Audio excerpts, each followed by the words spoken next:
this is it.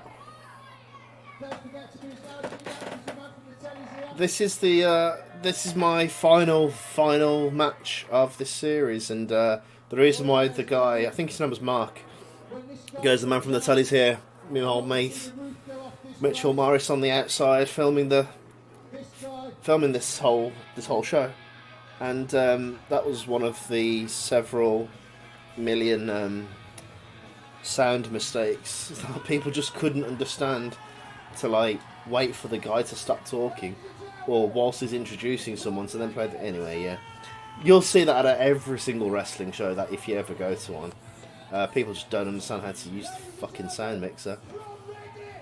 So this all started off, I can't even remember when this was, but Joey Scott, his name's Rob, you probably know him from the K-Star matches that I have been talking about, and he left K-Star for his own personal reasons, and he wanted to start up his own promotion, and so he got in contact with me, and he goes, do you want to do a couple more matches with us? I was like, yeah, sure, that sounds good. Under one condition, that I could be a heel. I've always wanted to be a heel, and at that point I was loving Bully Ray from TNA. So I wanted to do a bully gimmick, basically. We did a fair bit of TV work too. I used to work at a local TV station, formerly known as Big Centre TV, and I basically managed to get a couple of interviews on the channel with myself and Rob, and we had a blast. To be fair, we had a real good time. Holy shit, I love this so much. Nervous. This was the first time I wrestled in... I don't know why I did that fucking Raw. That's so Indian cheesy. This is the first time that I've actually wrestled in, at this point, I'm pretty sure it was about 4 years. My 4-year comeback. And these kids, there was the one, I think it's the one in the white top. Fair play to him, he was proper giving it me all night.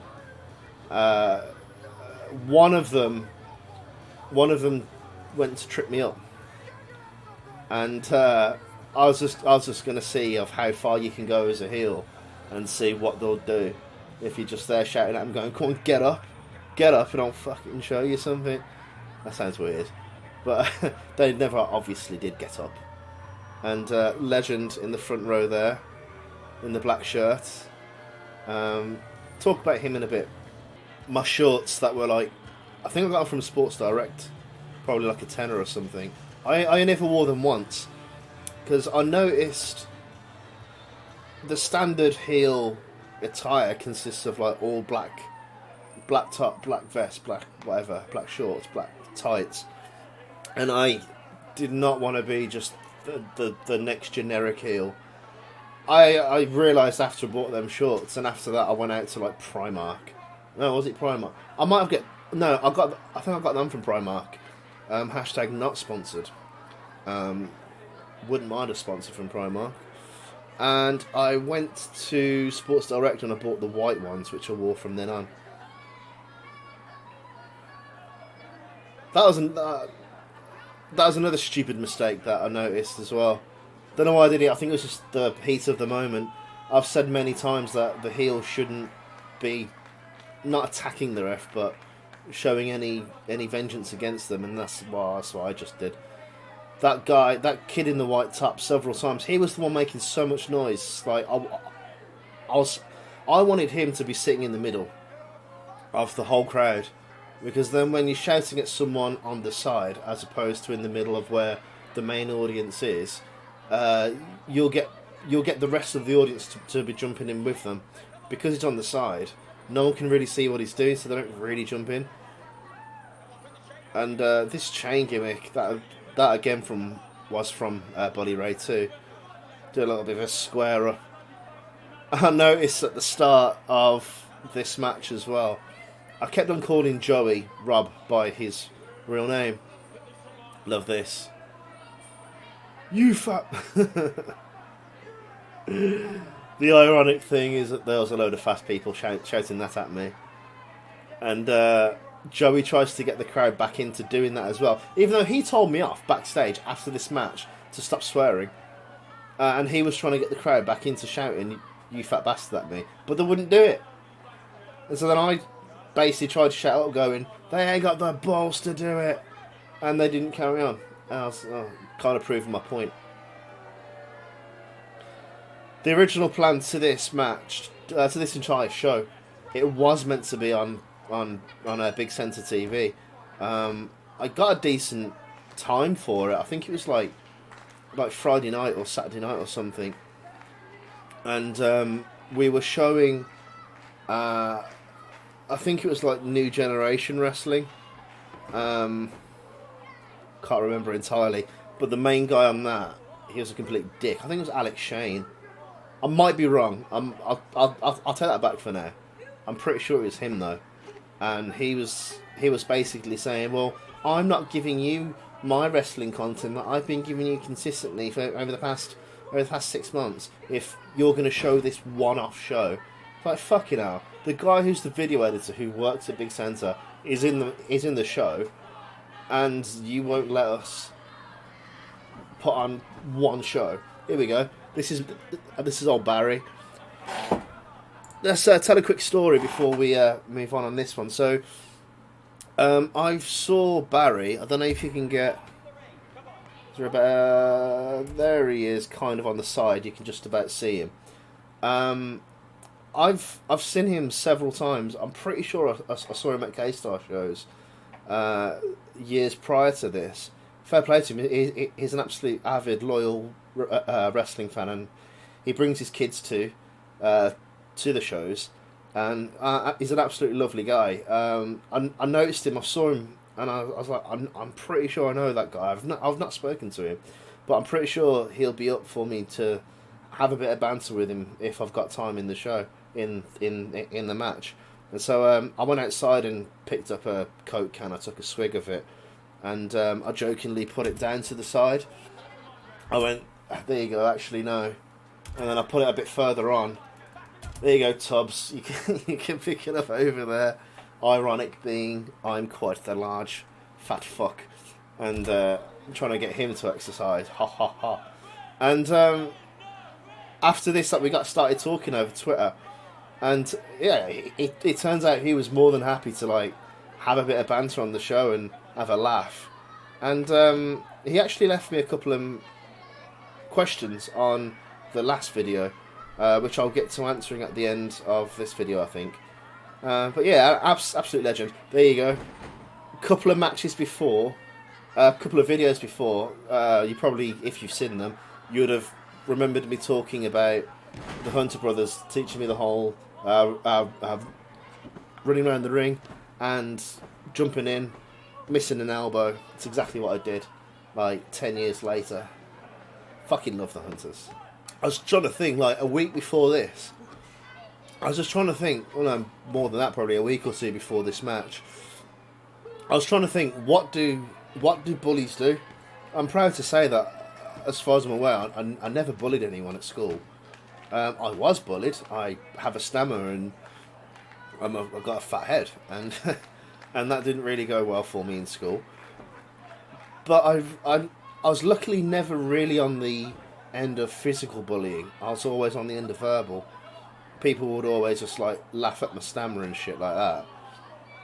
So I was always thinking what does a bully physically do? And all that I could think of is a story that I won't tell, because that's not my doing. But a kid that I used to go to school with, he got his face rubbed in grass by a bunch of bullies. And it wasn't grass, it was dog poo. And that was one of the things that came to mind. Okay, I could rub his face into the mat. What else does a bully do? It's his second attempt of several 619 attempts. Boom. Lovely clothesline. Considering I hadn't wrestled for 4 years at this point, I was expecting me to be gassed way sooner than what I was. And I pulled this off for Dalian Watson and James Bratpool back at Big Centre TV. We had this John Cena gimmick thing going on at work, and we just laughed. Do, do, do, do. That was also from What Culture, Adam Blampier, when he was doing what was that series? How WWE should have booked, and every time he mentioned Cena, he'll go do do do do do. So I did that in my match for the lols. Going up for my favourite, German. Nice. Still got it 4 years later. Fucking love Germans. If I could just do a match of pure Germans, I was knackered at this point. Anytime that I started talking to the audience, I was tired and I needed a quick breath.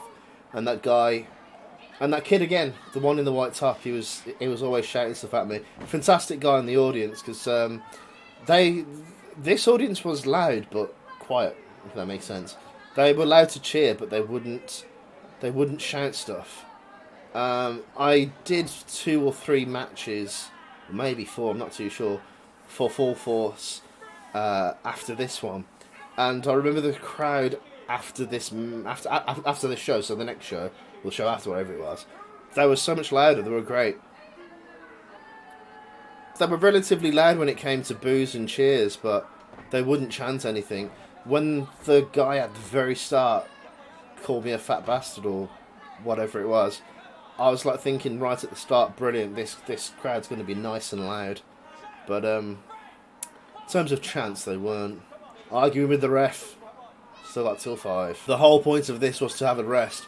I was fucking knackered, and I was talking to Rob, saying like, start pumping up, calm down, nice and slow. I wrenched his neck back a lot, and I really shouldn't have done that. But I was trying to tell him to like slow down, make that crowd bored as hell. Not bored, sorry, the opposite of bored, excited. Wanting you to get out of that and into a sleeper of their own. It was meant to be sleeper right, up, straight down, done. But didn't quite work out as what I planned it to be anyway. Nice backdrop, I enjoyed that. I remember lying there. Every single match that I always have, I love when it comes to this. You can have a quick break, you can have a breather, and Chris, who's reffing it, I remember just lying there. He was counting so fast, especially the 6, 7, 8. Adam and Amanda was sitting. My friends were sitting there, and I just gave him a nice birdie. And yeah, so basically the ref was like counting really fast, and I was calm down. I need to breathe. Classic boo yeah spot that didn't really start a boo yeah. I think it was at this point now I was like, right, we're finally getting to the end. I was knackered. Again, going over to the audience, especially that loud kid. And I think I stepped on his back and went over. And had a bit of a breather because I was fucking knackered.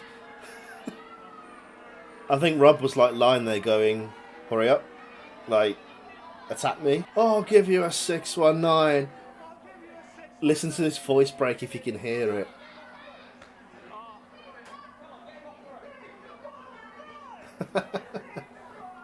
I was shouting so much, I just 619.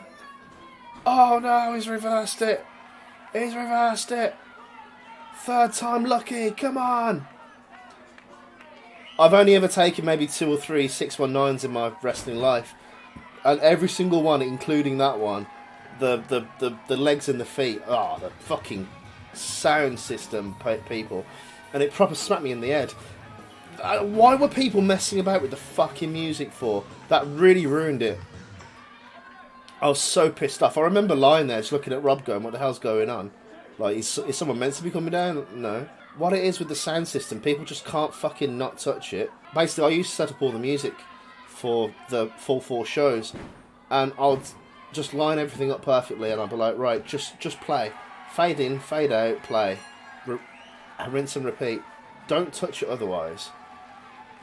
Because potentially you're just giving away the spoiler, because his music's set up next to play. Oh, it fucked me off. This is a part of the show that I didn't want to do. Well, I was happy to do it. It was the hardcore features. Because this was Joey's show, this was Rob's show, he wanted to like do something special for it, and to Rob it's like doing something hardcore-ish. And I was just like, that's fine, like I'm happy to give you a chair shot or something. And he was like, okay, chair shot, we'll set up a table, and I've got some pins as well. So pins, what the fuck do you want to do pins for? And he was like, oh, come on, we have to, he'll look really cool. He'll look really cool on camera. I was like, yeah, but it's gonna fucking hurt, mate. Pins are legit. You can essentially stop a chair shot from hurting. Oh, this kid was like really into it. Someone kept shoving their foam finger in my face. I fucking ripped it off. The kid loved through it. So stop fucking shoving that in my face. I think the kid was sitting there crying. I think he was actually. And as far as I remember, Joey or Mark possibly had to go and get him a new one. Don't fucking shove your foam finger in my face. It's annoying. I was playing this up for Mitch now. I was like, right, throw the chair in towards him. Okay, something. Okay. There's the pins. I gave the pins to Mitch to like focus on, but he didn't see. Bless his little cotton socks. And the so-called table, we didn't have the table in the end. As far as I'm aware, Mark and the ref didn't know what was actually going on, which is why they were in the ring for so long. It was only until I threw the table in, he was like, oh, okay, the plank of wood. He was like, okay, something's obviously going on now. The pins, I told him not to do it. They legit hurt. The reaction from the crowd, though, in all fairness, was fucking good. But again, this was all to set up our next match.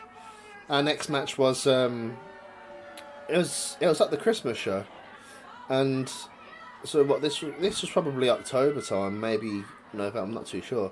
October, November time. Alabama. Oh, that's real. That's real. I was picking fucking pins out of my boot, and was picking pins out of his backstage. I told him not to fucking do it. This is where the crowd jumped in now. You fat bastard! You fat bastard! Love it. Fucking love it. It's only my fat ass. Oh, I fucking loved it. That looked pretty decent too. And the sound was nice. Fucking hell.